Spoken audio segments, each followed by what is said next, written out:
ciudadanos de las plataformas ciudadanas. Es un placer muy grande estar con ustedes en esta tercera reunión, que ha tenido algunos tropiezos antes, pero que ahora se va a realizar normalmente. Nuevamente es un grupo de 24 plataformas ciudadanas que se reúnen para ir explorando el contenido de las propuestas de reforma de justicia. Ya hemos escuchado dos propuestas y esta noche vamos a escuchar la propuesta que ha elaborado el doctor William Herrera Áñez. Yo estoy seguro que todos ustedes le conocen. El doctor Herrera es doctor en Derecho por la Universidad de Valencia, España. Es especialista en Derecho Constitucional y Derechos Fundamentales, profesor titular de Derecho Constitucional y de Derecho Procesal en la Universidad Autónoma Gabriel René Moreno. Ha sido juez de instrucción y exfiscal departamental de Santa Cruz. Ha sido asesor de varias instituciones públicas y privadas, presidente del Tribunal de Autorregulación Ética de la Asociación Nacional de Prensa de Bolivia, columnista de varios periódicos nacionales, no digo los nombres, fundador y actual presidente de la Academia Boliviana de Estudios Constitucionales, ABEC, y dirige en Santa Cruz un estudio jurídico privado, Herrera y Abogado. Es el expositor de esta noche. Ustedes ya conocen las reglas. El expositor va a tener aproximadamente unos 20 minutos para hacer su presentación sin interrupciones. Va a pasar algunas láminas. A continuación, se le harán las preguntas que ya han sido remitidas por las plataformas y otras que vayan llegando a través de Facebook y YouTube. Y cerraremos esta actividad al cabo de unos 50 minutos. Tanto la presentación como las láminas del doctor Herrera van a ser subidas a la página web de Una Nueva Oportunidad, y ahí van a estar disponibles para todos los que quieran verla nuevamente o verla por primera vez. Bueno, eso es todo lo que tengo que decir. Yo con esto ya guardo silencio porque ya no tengo nada más que hacer, y le cedo la palabra y le doy la bienvenida al doctor Herrera, pero no sin antes mencionar, quien va a controlar los tiempos y va a dar la palabra es el doctor Carlos Derpic, y el doctor Gustavo Blacut es quien va a realizar la presentación de las preguntas. Muchas gracias. Doctor Herrera, adelante, por favor, bienvenido. Muchas gracias, Gonzalo, y un saludo cordial a todos los miembros de las plataformas, las 24 plataformas. Encantado de compartir con ustedes este tema que, por supuesto, por primera vez creo que se está queriendo debatir en serio sobre estas políticas judiciales. Por alguna razón, hasta acá el tema judicial siempre estuvo ahí un poco dormido y no se lo ha abordado quizás con la profundidad que se lo debe abordar. Yo quiero primero desmitificar el tema de la justicia. No es un problema solamente de los jueces, fiscales y abogados. El tema de la justicia es transversal a todo, hacia todo. Y por lo tanto tampoco no es un problema solamente de los jueces, porque el gobierno ha tenido la habilidad de echarle culpa de que el tema de la justicia es un problema del Poder Judicial. Yo creo que el problema de la justicia no es del Poder Judicial solamente. Lo que está, en todo caso, funcionando mal o muy mal es el Estado, porque el juez administra justicia en nombre del Estado. Cuando dicta una resolución, no lo hace a título personal, lo hace en nombre del Estado. Yo creo que hay una gran desinstitucionalización del Estado y esto un poco son las consecuencias de lo que estamos viviendo. Otra pequeñísima aclaración es que no es una propuesta de William Herrera Áñez, sino es una propuesta de un grupo de ciudadanos, en este caso de Santa Cruz, compuesto por distintos miembros. No hay juristas, pero también hay ciudadanos, digamos, que no son juristas y que están preocupados por hacer esto. Queremos que esta propuesta sea una propuesta ciudadana y que tenga, por supuesto, esa legitimidad como propuesta. ¿Qué es lo que proponemos nosotros? Por supuesto que hay una necesidad urgente de una reforma estructural de la justicia, ¿no es cierto? Comenzando por el tema institucional, designación de autoridades, cambiar todo eso. Creo que eso está sobradamente comprobado, que ha sido un fracaso total la elección de las autoridades judiciales. porque finalmente ni es democrático, porque la elección la termina haciendo, en este caso, la Asamblea Legislativa, ni se le ha permitido al pueblo, no se le permite elegir porque se le da un combo más o menos para que elijan a las autoridades que ya han sido de alguna manera preseleccionadas por la Asamblea Legislativa. Entonces esto ni es democrático, ni se ha terminado con el famoso cuoteo que había antiguamente. Al contrario, si antes el cuoteo era entre varios partidos políticos, ahora ese cuoteo lo define el MAS, que es quien tiene o ha tenido la mayoría a lo largo de estos últimos años. Entonces, yo creo que aquí lo que ha fallado es el modelo de justicia que ha impuesto el MAS, ¿no es cierto? Porque los indicadores nos llevan a eso. Los indicadores en términos de retardación de justicia, en términos de cobertura judicial, en términos de credibilidad, en términos de corrupción, de colapso, todo esto definitivamente pues es la evidencia de que este modelo de justicia que fue en su momento muy bien marketeado, pues ha fracasado como tal, y yo creo que en muchos casos hay que volver a revisar algunas instituciones que funcionaban en el pasado y que pueden volver a funcionar perfectamente. A ver, ¿es verdad que se necesita una reforma constitucional? Por supuesto que se necesita una reforma constitucional para hacer la gran reforma institucional, la reforma estructural, digamos, que necesita el sistema judicial. Pero también nosotros creemos que hay reformas que se pueden hacer de muy fácil, digamos, ejecución, aplicación. Por supuesto, en cualquier caso, para una reforma estructural o para una reforma, digamos, parcial, se va a necesitar de una voluntad política. Si no hay voluntad política, pues lamentablemente es muy poco lo que se puede hacer, salvo que la propuesta se pudiera convertir en una propuesta ciudadana y en ese caso, vía presión ciudadana, se pudieran llegar a conseguir, digamos, estas conquistas políticas muy necesarias. Entonces, nosotros proponemos, por ejemplo, entre otras cosas, aumentar el presupuesto del Poder Judicial, porque está claro que con el 0,52% del presupuesto general de la nación no hay posibilidad de hacer reformas, ni siquiera de poder hacer funcionar normalmente el propio sistema judicial. O sea, con un pobre presupuesto del 0,52% como el que tiene en este momento, es muy difícil pensar en que tenga autonomía el Poder Judicial, en que tenga independencia, que sea imparcial, que sea fuerte, robusto. Es casi misión imposible. Por supuesto que al gobierno no le conviene tener un Poder Judicial fuerte, imparcial, fortalecido, porque claro, un poder fuerte, imparcial, fortalecido supone un límite a la angurria del poder y de querer imponer, valga la redundancia, ciertos intereses político-partidarios que se han venido imponiendo a lo largo del tiempo, llámese reelección indefinida, etcétera, etcétera. Entonces, nosotros creemos que se puede aumentar el presupuesto sin necesidad de reforma. Sí, se puede.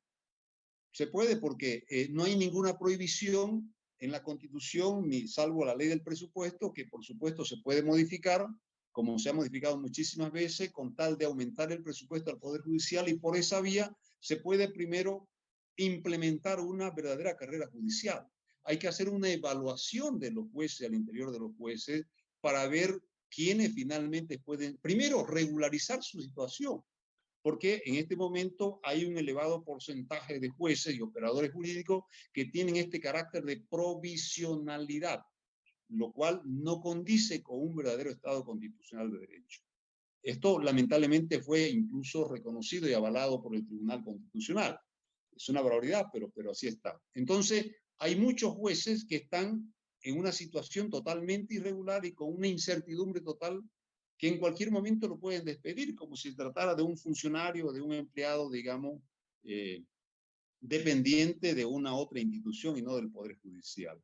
Entonces, hay que regularizar y hay que reinstitucionalizar a todos los funcionarios del Poder Judicial. Porque si bien las elecciones se va a elegir a una cúpula que no pasa de 30 funcionarios, cabeza de cortes que se llama, pero bueno, hay 1000 funcionarios, 1000 jueces por debajo que se pueden institucionalizar, se los puede evaluar, se les puede hacer toda la revisión y en su caso regularización de los casos que deben seguir adelante y aquellos que no deben seguir, bueno, no deben seguir, pero que deben someterse a un proceso como cualquier otro funcionario que pudiera haber cometido algún problema disciplinario en el ejercicio de su función, o si comete un delito, bueno, está la vía penal, ya sé. Pero lo que quiero decir es que lo primero que habría que hacer y se puede hacer sin necesidad de grandes reformas es reinstitucionalizar el Poder Judicial. Hay que fortalecer al Poder Judicial. La forma de fortalecer al Poder Judicial es institucionalizándolo, no es dejándolo a la deriva, no es declarando a los jueces con carácter provisional y amenazándolo permanentemente que se pueden ir y ni siquiera le agradecen su servicio. Aquí también entra en juego mucho, hace falta transparentar al Poder Judicial. No conocemos al Poder Judicial por dentro, ¿no es cierto? Si bien los juicios son públicos, pero no se tiene toda una información disgregada de cómo funciona el Poder Judicial por dentro. Por ejemplo, cuántos en la escuela judicial, cuántos jueces ha formado, cuánto ingresaron, cuántos salieron, el propio presupuesto, dónde se lo aplica, cuánto va a gasto corriente, cuánto va a infraestructura, cuánto va a tecnología, ¿no es cierto? Cuánto ha crecido, por ejemplo, vegetativamente el Poder Judicial.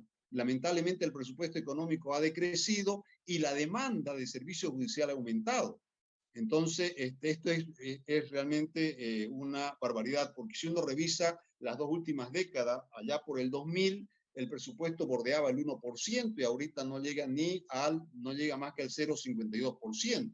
Entonces, el presupuesto en vez de aumentar ha venido decreciendo y por supuesto con un presupuesto que va en permanente decrecimiento es muy difícil poder cumplir las propias metas y objetivos que tiene el Poder Judicial.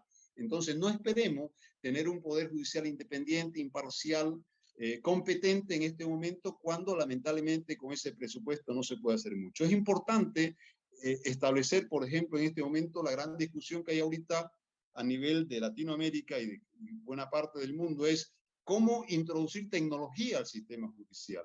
Porque después de la pandemia, por supuesto, hay que introducir, bueno, antes de la pandemia también era una demanda, pero post pandemia esto es mucho más acuciante, el hecho de la necesidad de establecer tecnología de punta en el Poder Judicial.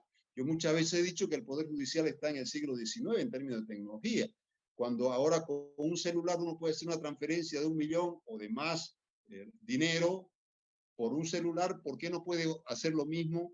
¿Por qué no puede hacer una notificación por el celular? Entonces, es verdad que se han hecho y se hacen ahora audiencias virtuales en los casos de amparo constitucional, pero se la hace esa audiencia no por convencimiento del Poder Judicial, sino por una necesidad que no había de otra de cómo hacer la audiencia. Yo creo que uno de los grandes desafíos, por ejemplo, es si se van a hacer juicios virtuales o no se van a hacer juicios virtuales. En otras partes del mundo ya los grandes procesos arbitrales donde se dirimen sumas cuantiosas de dinero se la hace virtual. Entonces, en Paraguay, por ejemplo, desde el 2010 tienen el expediente electrónico. Entonces, ahorita, insisto, uno de los grandes desafíos del Poder Judicial o de los poderes judiciales es cómo introducir la tecnología para poder innovar, para poder modernizarse. Y eso se lo puede hacer con recursos y sin grandes reformas. Es una cuestión, es una decisión interna del poder del órgano judicial. Por supuesto que para esto, insisto, se necesita voluntad política. Para las grandes reformas y para las pequeñas igual se necesita voluntad política. Y si no, hay que ir lamentablemente a la presión ciudadana para que el órgano del Estado y en su caso el órgano ejecutivo vean la necesidad de poder realizar esta reforma. Entonces, para redondear las ideas, planteamos el aumento del presupuesto judicial. Al aumentar el presupuesto judicial se pueden hacer las evaluaciones del órgano judicial, la evaluación de los jueces, se pueden nombrar nuevos jueces, se puede completar la planta de jueces, se puede ver cómo, digamos, introducir todo esto que estábamos diciendo, tecnología, ¿no es cierto? O hacer las grandes auditorías que habría que hacer al propio órgano judicial para ver en qué estado se encuentra el Poder Judicial. Hay que transparentar el órgano judicial, hay que introducir lo que se conoce el control social.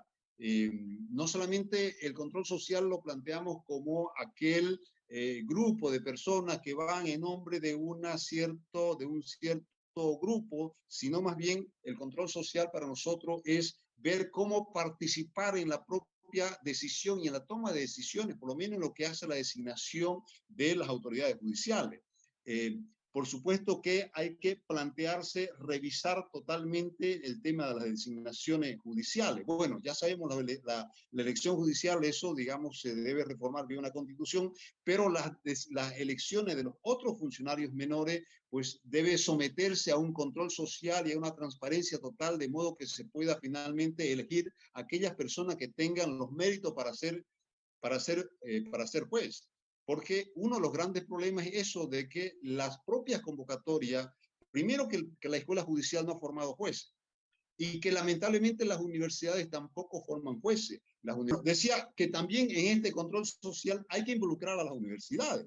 Las universidades tienen muchísimo que ver esto, y lo digo como profesor universitario, de que por supuesto que en algún momento también hay que revisar la currícula de las universidades, de las carreras de derecho, porque claro, de pronto tenemos unos nuevos paradigmas que tenemos que introducirlo en las universidades y tratar currículum, digamos, de su malla curricular, porque habrá que actualizar y en muchos casos habrá que innovar las propias carreras de derecho, porque claro, de pronto estamos en el siglo XXI y lamentablemente tenemos sistemas educativos del siglo XX y de repente mucho más atrás. Entonces, esto es importante que las universidades se puedan involucrar en toda esta designación, en toda esta fase de evaluación de méritos. Las universidades públicas, las universidades privadas, las instituciones representativas, colegio de abogados, qué sé yo, empresarios privados, la Iglesia Católica y una serie de instituciones que son las que tienen que venir a validar, a proponer nombres para que puedan ser tomados en cuenta y sean elegidos en su momento para poder formar parte del Poder Judicial. Yo creo que esto del control social está vinculado con la transparencia también, de modo que todo este proceso de selección de todas las personas que vayan a ingresar, de todas las personas que se vayan a designar. Sexo, S-E-X-O, S-E-X-O, S-E-X-O, S-E-X-O. Bueno, parece que no pasó Hollywood como otro que es... Ok, adelante. Ya, entonces les decía, estaba hablando del control social, la necesidad de que las universidades puedan ser parte de este control social y los propios colegios de abogados, el Colegio Nacional de Abogados, la Iglesia, los empresarios, la Central Obrera Boliviana, en fin. ¿Cómo hacer una comisión de selección que pueda en su caso encargarse de poder proponer y validar algunos nombres para las autoridades judiciales? Y yo creo que la designación de vocales para abajo debe quedar en manos de la Corte o el Tribunal Supremo de Justicia, porque como se hacía antes, finalmente, pero con un control muy riguroso de los currículum, digamos, ¿no? O sea, tiene que imponerse finalmente la meritocracia. Es el único lugar, posiblemente el único lugar, la única institución donde solamente pueden ir aquellas personas. Entonces, yo creo que esto es lo que hay que cambiar y esto se puede hacer, digamos, sin grandes reformas.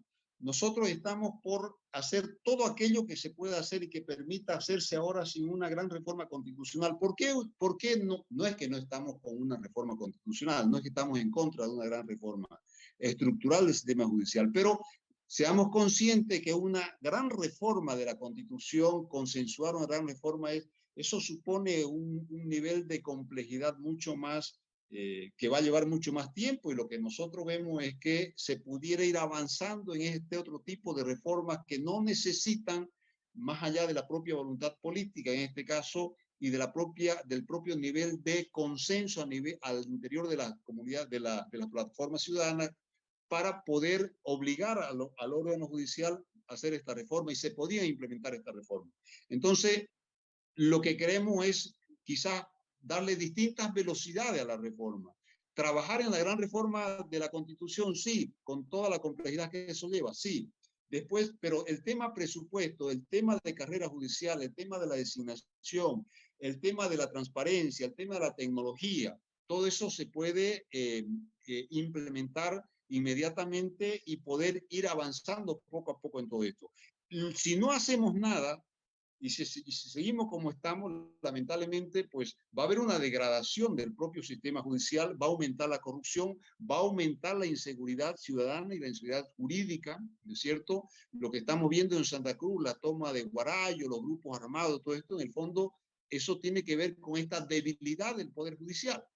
Entonces, la debilidad nos hace daño finalmente a todo, incluso al propio gobierno, porque el gobierno está perdiendo también credibilidad, que es lo que más necesita para poder sostenerse como gobernante, porque hay la legitimidad del voto y la legitimidad del ejercicio. Cuando el ciudadano empieza a desconfiar del gobierno, como que estamos desconfiando ahora, y vemos lo que estamos viendo, pues lamentablemente todo eso también hace a la propia seguridad. Y la seguridad jurídica, por supuesto. O sea, no esperemos que vengan grandes inversores a invertir en Bolivia si es que no se le dan unas determinadas condiciones que tienen que ver precisamente con la seguridad ciudadana. La seguridad jurídica. ¿Quién la da la seguridad jurídica? La da el tribunal, la dan los tribunales, ¿no es cierto? Y la seguridad jurídica supone traer recursos, invertir, y eso supone también desarrollo, crecimiento económico y lucha finalmente contra la pobreza. O sea, la pobreza se la combate con riqueza, no es con más pobreza. Entonces, fíjense la importancia, la relevancia del Poder Judicial que está vinculado a todos estos temas y finalmente tiene que ver con la calidad del Estado constitucional de derecho, porque no esperemos que haya un Estado constitucional de derecho con un Poder Judicial débil, minusválido, prostituido, descreído, que nadie está confiando de pronto en el Poder Judicial. Yo creo que el tema de la credibilidad en el Poder Judicial es otro elemento importantísimo. Yo creo que hay que pensar en cómo restituir al juez ciudadano, por lo menos en materia penal, porque el juez ciudadano tenía esa misión de no solamente democratizar la justicia, sino también de devolverle la confianza al ciudadano. Entonces, se cree que de nada pudieran servir las grandes reformas si es que no están acompañadas de nuevos actores, y un nuevo actor ahí puede ser muy importante, el juez ciudadano. Se han hecho reformas y no han funcionado. Entonces, yo creo que tenemos que tener la capacidad de mirarlo todo el paquete en su integridad, ¿no es cierto? Reformas institucionales, reformas económicas, reformas administrativas, de modo de poder dar señales de que se está avanzando y para poder frenar de alguna manera toda esta descomposición institucional en la que se encuentra el órgano judicial. Porque eso, insisto, nos va a hacer daño a todos. Entonces, en resumidas cuentas, porque el tiempo ya se me está yendo lo que se me ha asignado, nosotros estamos de acuerdo con la reforma constitucional, solo que eso va a llevar algún tiempo, y mientras se avance en eso, podíamos también ir avanzando paulatinamente con todas estas otras reformas al interior del órgano judicial para tratar de ir creando las condiciones y devolviéndole sobre todo la confianza al ciudadano. El pueblo boliviano merece una justicia mejor, merece tener una seguridad en todo el sentido de la palabra, y eso pasa por un proceso de reforma lo más rápido posible. Me quedo acá y estoy totalmente en el tiempo asignado y abierto a escuchar las preguntas o sugerencias que pudieran haber de parte de los grupos. Muchas gracias, doctor Herrera. En este momento, Gustavo Blacut, que tenía las preguntas de las plataformas, no está presente. Parece que tuvo algún problema de conectividad. Quisiera preguntar a Jorge Luis Ríos si tiene él algunas preguntas. De lo contrario, yo podría hacer una. Adelante, Jorge Luis Ríos, por favor.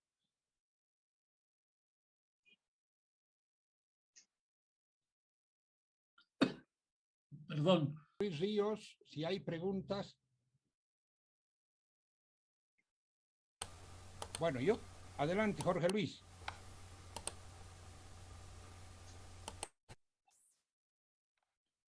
Bueno, yo voy a hacer una pregunta, doctor Herrera. Se conoce que hay, además de la propuesta que usted ha presentado ahora y que nos dice que es de varios colegas, de varias personas, hay otras propuestas, por ejemplo, de Comunidad Ciudadana, de Juan del Granado, se habla del municipio de Santa Cruz, etcétera.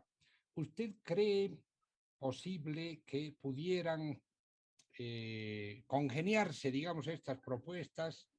En caso de estar de acuerdo con esto, ¿qué propondría, qué pasos habría que seguir para conseguir esto? No solo que es posible, sino que es necesario, diría yo, hacer el esfuerzo de repente en una próxima reunión, en un próximo evento, antes de fin de año, pudiéramos hacer una suerte de ampliado de todas estas plataformas y quizás ahí sentarse a compatibilizar. Creo que todos estamos en la misma dirección, con pequeños matices nada más. Todos estamos de acuerdo en la necesidad de la reforma. En algunos casos tenemos pequeñas diferencias, pequeñísimas diferencias en el cómo avanzamos en la reforma. Unos dicen, bueno, esto pasa por una reforma constitucional y solamente reforma constitucional, y si no es reforma no hacemos nada. Lo que no hemos resuelto en 100, 200 años de vida republicana no lo podemos resolver en 15 días o 20 días o 2 meses. Ok, es una opinión valerera, respetable, lo que quiera. Nosotros creemos que podemos ir en simultáneo haciendo la gran reforma estructural del sistema judicial y también acompañando de algunas reformas que se pueden hacer en el camino ya, con carácter de urgencia, ya todo el tema, llamémosle, no quiero decir menor, pero que está por debajo de la propia elección de las autoridades. Las autoridades que se eligen son como 30, 20, 26, no sé cuánto exactamente, habría que ser el número. Pero, insisto, hay 1000 muy jueces y operadores jurídicos que están ahí y que no son elegibles. Hay que evaluarlo, a ellos habrá que, en su caso, aumentar jueces, aumentar el presupuesto. Eso se puede ir haciendo, habrá que evaluar, habrá que trabajar en esa evaluación para ver realmente ver quiénes son los que se pueden quedar, quiénes se deben quedar. Hay buenos jueces, no se puede generalizar, no podemos decir que todos son malos, y quizás algunos pues no tendrán que seguir, y eso habrá que ver cómo se los tiene que separar del Poder Judicial. Entonces, nosotros creemos que la reforma puede ser integral, que puede ser en distintas velocidades, y eso es lo que habrá que compatibilizar, quizás hacer una ruta crítica de cuál sería exactamente, en definitiva, previo consenso, cuáles serían exactamente llamémosle, las reformas, las medidas, las políticas judiciales que tendrían que implementarse. Siempre mirando la perspectiva global, pero también estas otras pequeñas que van y que son imprescindibles y hacen al todo. Porque tampoco no sería correcto, creo yo, esperar el gran consenso, bastante complejo, difícil, de ver cómo reformamos la Constitución y después ocupémonos de estas otras cosas. Yo digo, nosotros decimos, para optimizar el tiempo, pues veamos cuáles son las que se pueden ir introduciendo, que no tienen costo, que son realizables, que son posibles, y hagámosla esa, o busquemos que se hagan esa, sin perjuicio de mirar, en todo caso, la gran reforma, digamos, estructural de la justicia, que pasa por el cambio constitucional. Muchas gracias, doctor. Gustavo Blacut me ha enviado las preguntas que él tenía que hacer, está con problemas de conectividad, entonces voy a leer estas preguntas que, como le anunció, son de las plataformas que están reunidas para este tema de la reforma a la justicia. Son 24 plataformas, no han hecho las preguntas las 24, pero entonces voy a leer las preguntas, doctor. La primera dice, con el apoyo del Banco Mundial y de la AESI, en 1995 la reforma demoró 4 años y sus efectos fueron escasos. Hoy la reforma de la justicia es esencial para la democracia boliviana y reencauzar la viabilidad del país una necesidad urgente. En realidad es más un comentario que una pregunta, va en la línea de lo que usted ya ha dicho, pero sí, adelante, por favor, doctor. Ya, no fue que no se avanzó, yo ahí discrepo, creo que se hizo con muchas dificultades, pero se hizo el cambio procesal, había que hacer toda una reforma procesal civil, penal, hubo un encuentro en La Paz el año 1994, en tiempo de René Bladman, donde se comienza todo esto. De ahí vino obviamente la reforma del Código Procesal Penal, con el apoyo de USAID y la GTZ. Por supuesto que fue un trabajo, digamos, muy intenso, ¿no es cierto? Pero se hizo. El gran problema fue que todo lo que se avanzó hasta el 2005, cuando entra el MAS, en vez de avanzar a título de desmontar todo lo que había, pues lamentablemente liquidan todos los avances que se hicieron, las grandes conquistas que se consiguieron hasta ese momento, empiezan a desmontar al sistema judicial, toman incluso el Tribunal Constitucional, van los ponchos rojos, incendian el Tribunal Constitucional, meten juicio a los magistrados y finalmente quedamos sin Tribunal Constitucional, hubieron cambios, ministros interinos, un montón de cosas. O sea, todo lo que se había avanzado desde el 90, todo el periodo del 90 hasta el 2000, digamos, lamentablemente se lo tiró por la borda cuando sube el gobierno del MAS y a título de imponer una justicia plurinacional y descolonizada y un montón de epítetos que no viene al caso recordar, estamos donde estamos.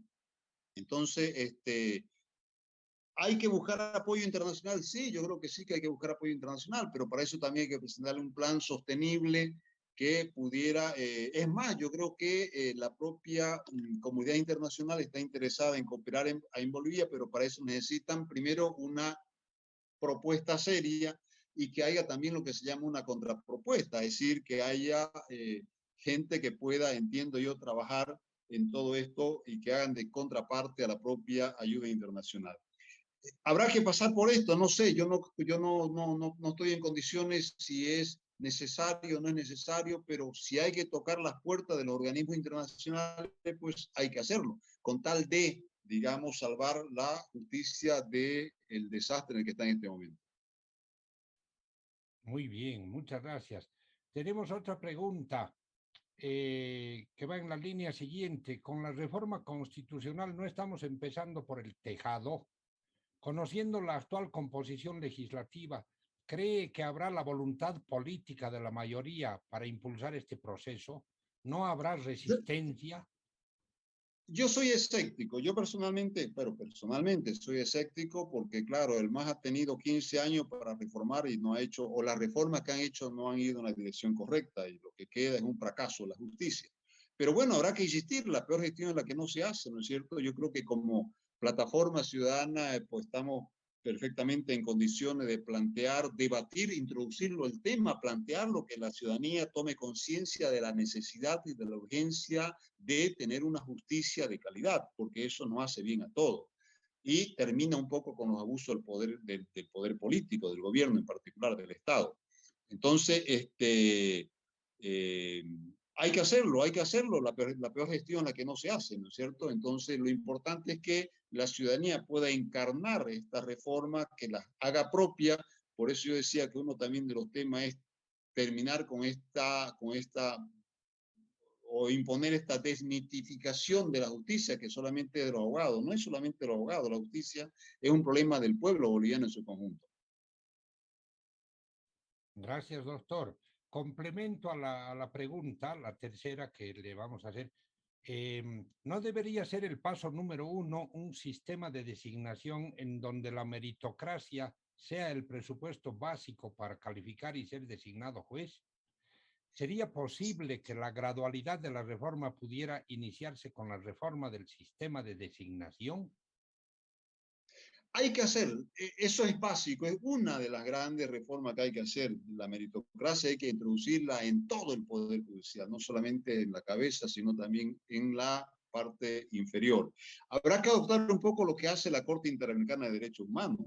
Digamos, cuando se va a postular a un candidato, pues ese candidato pasa por una serie de filtros y una serie de pruebas pública, de controles sociales, públicos, todo el mundo puede opinar, puede cuestionar, y en su momento se impone el que tiene mejor criterio. A mí me gusta ese modelo y ese modelo podíamos adoptarlo perfectamente para Bolivia. Pero claro, esto depende también de la voluntad política, pero de que hay la forma, hay la forma. Y es una de las grandes reformas que hay que hacer, pero claro, eso pasaría ya por una reforma constitucional que tiene que ver con la designación. El otro tema que puede estar al lado de esto es un gran acuerdo político nacional que permita de alguna manera viabilizar las designaciones, digamos, que se puedan proponer y que la Asamblea pudiera validar los nombres de las personas que se pudieran proponer aquí, y por esa vía de un gran acuerdo político se puede allanar muchísimo, pero claro, eso pasa por la propia voluntad política del gobierno. Yo quiero recordar, hubo un acuerdo, por ejemplo, allá por el año 1992, cuando se hace la reforma de la propia Constitución, cuando se crea el Tribunal Constitucional, el Consejo de la Judicatura, el Defensor del Pueblo. Esas tres instituciones fueron producto de un gran acuerdo político. ¿no es cierto? Y siempre creo que es necesario los acuerdos políticos. El único que no hace acuerdo político es el MAS, pero en algún momento tendrá que hacer acuerdo político. Me acuerdo en España también el famoso acuerdo de la Moncloa que permitió resolver muchísimos problemas. Entonces, pero bueno, ideas hay antecedentes, habrá que ver, digamos, hasta dónde la propia clase política le interesa esto o no le interesa esto. Pero yo diría que nosotros tendríamos que hacer nuestro trabajo y llegar hasta donde tuviéramos que llegar. Y si en algún momento pues se abre la posibilidad de un gran acuerdo político, pues habrá también que allanarlo ese acuerdo y por esa vía se pueden facilitar muchísimas cosas. Muchas gracias, doctor. Estas 3 preguntas han sido de la plataforma Comunicadores por la Democracia. Ahora tenemos otro grupo de preguntas, también 3, de la plataforma Ciudadanos y en concreto del señor Marco Paredes. Esta es la primera pregunta. Ustedes proponen ampliar la escuela de jueces que ya existe en Sucre a las ciudades de La Paz y Santa Cruz porque es una limitante. Con esa misma lógica se podría pedir para todo el país. ¿No es duplicar la función que cumplen las universidades? ¿O las universidades no están cumpliendo su rol? Ya se ha referido usted un poco a esta temática, pero bueno, ahí está la pregunta. Una respuesta mía muy personal, yo no estoy de acuerdo, pero claro, como es un grupo, digamos, de alguna manera se quedó nomás la pregunta, el planteamiento, pero la verdad es que ya ahorita hablar de una escuela judicial en Santa Cruz, en La Paz, en Cochabamba o donde sea, creo que ya no es relevante por la propia facilidad que hay para impartir las clases. Ahora mismo se dan clases por Zoom y se dan clases por Zoom. Quiero decir, todo el sistema de alguna manera está en esto, por lo tanto ya queda medio en un segundo plano tratar de regionalizar, digamos, la escuela judicial de jueces. Yo no sé, personalmente yo no creo que sea esto estrictamente necesario, pero bueno, fue una idea de algún grupo de personas que se quedó ahí. Pero insisto, de que para mí esto ya no es tan relevante en este momento, habida cuenta de la propia facilidad de la tecnología para las clases. Lo importante es que haya una escuela judicial que capacite a jueces, que haga una buena selección y en su caso una buena capacitación. Se necesitan jueces con otro tipo de habilidades, con otro tipo de destreza que es para los juicios orales, con otra vocación, con otras herramientas, digamos, la propia tecnología, por supuesto, para poder facilitar las cosas en el Poder Judicial. O sea, lo peor que nos pudiera suceder es tener una escuela de jueces capacitando a jueces para el siglo XIX o el XX, cuando estamos en el siglo XXI y cuando la tecnología se ha encargado de, por supuesto, cambiar todas las reglas del juego y los viejos paradigmas de la enseñanza. Muy bien, muchas gracias. Tenemos otra pregunta. Plantean que el día que se reforme la Constitución, las altas autoridades del Poder Judicial sean elegidas por la Asamblea Legislativa por 2/3 de sus miembros. Sin embargo, esta fórmula ya se ha dado a lo largo de nuestra historia y no ha funcionado. ¿Cuál sería la razón por la que ahora funcione? Pero más que los 2/3, digamos, lo importante ahí es lo que también introducimos el concepto del control social, ¿no es cierto? Y la participación de las universidades. Antiguamente, bueno, había un goteo y por supuesto, digamos, esto también se degeneró por los propios intereses de la clase política, pero lo que yo creo que ha faltado ahí, la modalidad no es mala en sí misma, digamos, ¿no? Es menos mala que la propia elección, que ahora no hay elección y tenemos lo que tenemos, el remedio resultó peor que la enfermedad.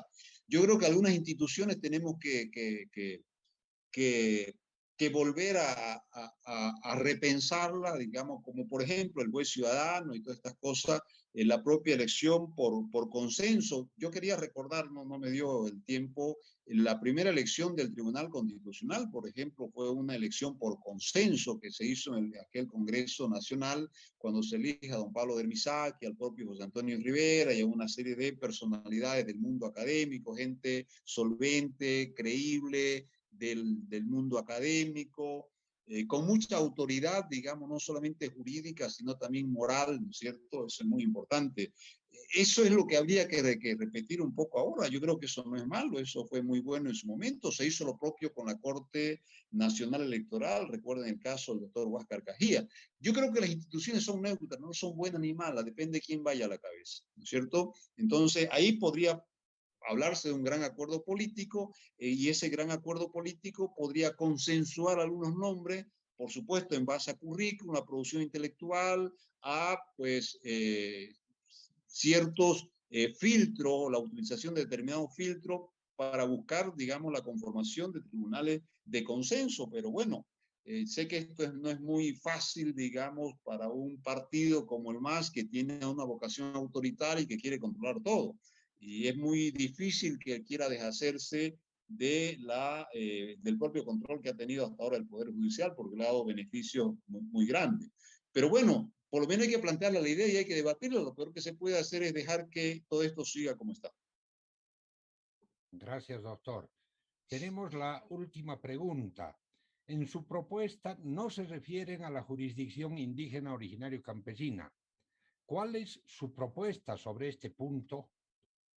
No es que se la ignore, sino que lo que hay que hacer es, digamos, la delimitación de la justicia indígena es lo que está mal. La ley de deslinde jurisdiccional más bien es la que le ha quitado o le ha vaciado de contenido a la justicia indígena. Yo soy un respetuoso de la justicia indígena, creo que hasta acá ha funcionado muy bien, sin necesidad de introducir de ahí grandes reformas. La justicia indígena yo creo que debería seguir como venía funcionando antes y creo que mientras más libertad y menos se pueda meter mano a la propia justicia indígena va a funcionar mejor. Pero hay que revisar la ley del índice jurisdiccional, que es la que le quita contenido o le vacía de contenido a la propia justicia, prácticamente la deja con un carácter mucho más simbólico que real, porque finalmente la justicia indígena no puede resolver absolutamente nada o muy poco, porque todo se lo quita la jurisdicción ordinaria. Pero no es que estemos en contra de la justicia indígena, sino que yo creo que hay que simplemente revisar un poco la ley del INDE y por esa vía y mantener la independencia de la jurisdicción indígena, creo que es lo mejor.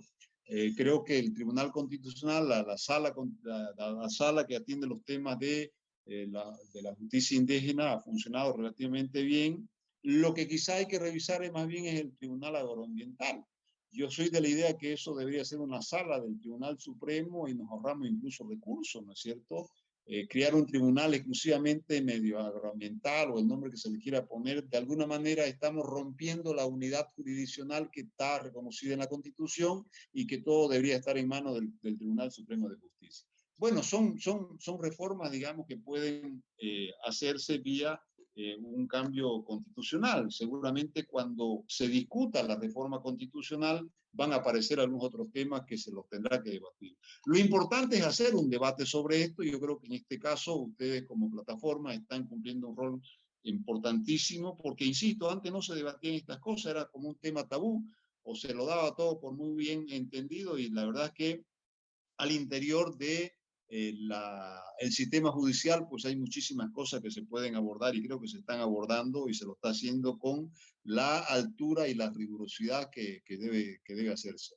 Yo creo que las políticas judiciales hay que introducirlas al debate público y creo que ahora en estos últimos meses se está consiguiendo eso y si avanzamos en esa dirección, pues yo creo que estamos avanzando en la dirección que queremos todos, cual es una reforma a la justicia y tener una justicia finalmente de calidad, una justicia creíble, una justicia menos corrupta, una justicia que finalmente sea protectora de los derechos fundamentales y no que sirva solamente como para hacer la persecución política como la ha venido utilizando el gobierno actualmente. Muy bien, muchas gracias. Nuevamente pregunto a Jorge Luis Ríos si hay preguntas por Facebook o YouTube. No tenemos más preguntas, Carlos. Bueno, muchas gracias.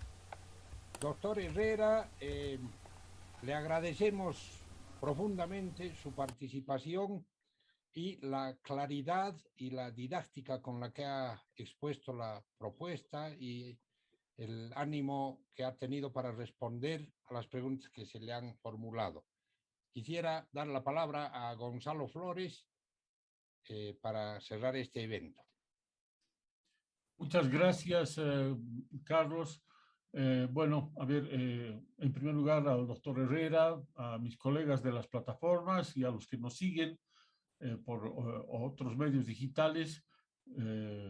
Estamos muy contentos de que se haya completado esta presentación tan interesante, tan enriquecedora, y que ha logrado llegar a buen puerto pese a 3 intentos de sabotearnos la transmisión. Tenemos que saber que la reforma de la justicia tiene grandes enemigos y muy numerosos. Y entonces esto nos tiene que llevar a unir esfuerzos y trabajar con ahínco y sin descanso para cambiar la justicia, que es algo que realmente todos necesitamos. Muchísimas gracias a las plataformas, a los miembros de Una Nueva Oportunidad y particularmente a William Herrera, a quien hemos tenido el gusto de conocer y de quien ha sido tan grato aprender esta noche. Cerramos. Buenas noches y buen descanso a todos. Muchas gracias a ustedes. Buenas noches. Muchas gracias.